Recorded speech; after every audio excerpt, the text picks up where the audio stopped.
Hi అండి. Welcome back to our channel.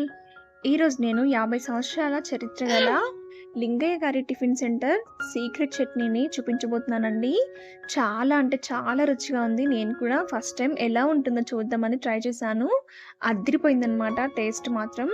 మీరు కూడా తప్పకుండా వీడియో చూసి ట్రై చేయండి. దీంట్లో ఒక స్పెషల్ పేస్ట్‌ని వేస్తారండి. అదేంటో తర్వాత చూద్దాము. ఫస్ట్ అయితే ప్యాన్‌లోకి ఒక కప్పు పల్లీలను నేను తీసుకున్నానండి. ఈ పల్లీలని లో టు మీడియం ఫ్లేమ్‌లో మంచిగా వేయించుకోండి. పైన పొట్టు అనేది మనకి ఈజీగా వచ్చేంత వరకు ఫ్రై చేసుకుంటే సరిపోతుంది. ఇలా లో టు మీడియం ఫ్లేమ్‌లో మాత్రమే ఫ్రై చేసుకుంటే లోపల వరకు బాగా వేగుతాయండి. హై ఫ్లేమ్‌లో వేయించకూడదు ఎప్పుడైనా పల్లీలను. చూడండి మనకి పొట్టు అనేది మంచిగా వస్తుంది కదా! ఈ టైంలో స్టవ్ ఆఫ్ చేసేసి ఈ పల్లీలను వేరే ప్లేట్‌లోకి తీసుకోండి. ఇప్పుడు ఇదే ప్యాన్‌లోకి కొంచెం ఆయిల్‌ని వేసుకోవాలి. ఇందులోనే పొట్టు వలిచేసిన వెల్లుల్లిపాయల్ని తీసుకోండి. ఇందులోకి మనం ముందుగానే వేయించి పెట్టుకున్న పల్లీలను వేసుకోవాలి. ఇవి ఆల్రెడీ వేయించిన పల్లీలే కాబట్టి మరీ ఎక్కువసేపు వేయించాల్సిన అవసరం లేదండి. కాసేపు అలా ఫ్రై చేసుకుంటే సరిపోతుంది. ఒక నిమిషం పాటు వేయించుకోండి సరిపోతుంది. ఇప్పుడు స్టవ్ ఆఫ్ చేసుకోండి. ఖచ్చితంగా స్టవ్ ఆఫ్ చేసుకున్న తర్వాతే కారం వేసుకోవాలి. ఇప్పుడు రుచికి సరిపడినంత కారం వేసుకోవాలి. ఇక్కడ నేను 1 టీ స్పూన్ కారం వేశాను. కారం వేసుకొని ఒకసారి అంతా బాగా కలిసేలాగా కలుపుకోవాలి. ఇది కలుపుకున్న తర్వాత ఇందులోకి ఒక అర నిమ్మకాయ సైజ్ అంతా చింతపండుని నానబెట్టి ఇలా రసం తీసి ఆ రసాన్ని వేసుకోండి.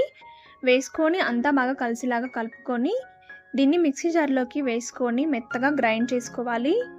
మెత్తటి పేస్ట్ లాగా గ్రైండ్ చేయాలండి. ఇందులోకి చట్నీకి సరిపడినన్ని వాటర్‌ని కూడా యాడ్ చేసుకోవాలి. యాడ్ చేసుకొని ఇందులోనే రుచికి సరిపడినంత సాల్ట్ కూడా వేసుకోండి. సాల్ట్ కూడా వేసేసుకొని మూత పెట్టేసి మెత్తగా గ్రైండ్ చేసుకోవాలి. ఎక్కడ కూడా పలుకు అనేది ఉండకూడదనమాట.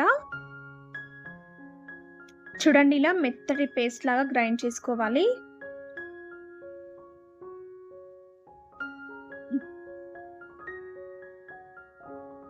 ఈ విధంగా రావాలి. ఇలా వచ్చిన తర్వాత ఈ చట్నీని ఒక బౌల్‌లోకి తీసుకొని పక్కన పెట్టుకోండి. ఇప్పుడు ఈ చట్నీలోనికి అసలైన సీక్రెట్ ఇంగ్రీడియెంట్‌ని వేయబోతున్నాను. అసలైన మసాలా అన్నమాట. ఈ చట్నీకి టేస్ట్ అనేది ఆ మసాలా వల్లనే వస్తుందండి. ఇప్పుడు అదేంటో చూద్దాము. ఈ చట్నీని పక్కన పెట్టేసుకొని దీంట్లోకి ఆ మసాలాని ప్రిపేర్ చేసుకుందాము. ఆ స్పెషల్ సీక్రెట్ రెసిపీ ఏంటో చూద్దాము. ఇప్పుడు ప్యాన్‌లోకి ఆయిల్ తీసుకొని ఆయిల్‌లో అర టీ స్పూన్ ఆవాలు వేసుకోండి. అర టీ స్పూన్ జీలకర్ర వేసుకోండి. ఇందులోనే ఒక 2, 3 టేబుల్ స్పూన్ల వరకు మినపగుండ్లను తీసుకోవాలి. ఆవాలు మరీ ఎక్కువగా తీసుకుంటే మనకి చట్నీ అనేది చేదొస్తుందండి. ఈ మినపగుండ్లు కూడా లో టు మీడియం ఫ్లేమ్‌లో మాత్రమే ఫ్రై చేసుకోవాలి.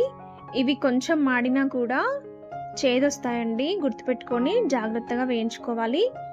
ఇవి మంచి గోల్డెన్ కలర్‌లోకి వచ్చిన తర్వాత ఇందులోనే కరివేపాకు కూడా వేసుకొని క్రిస్పీగా వేయించుకోవాలి. అంతా బాగా వేగిన తర్వాత స్టవ్ ఆఫ్ చేసుకొని మిక్సీ జార్‌లోకి తీసుకోండి.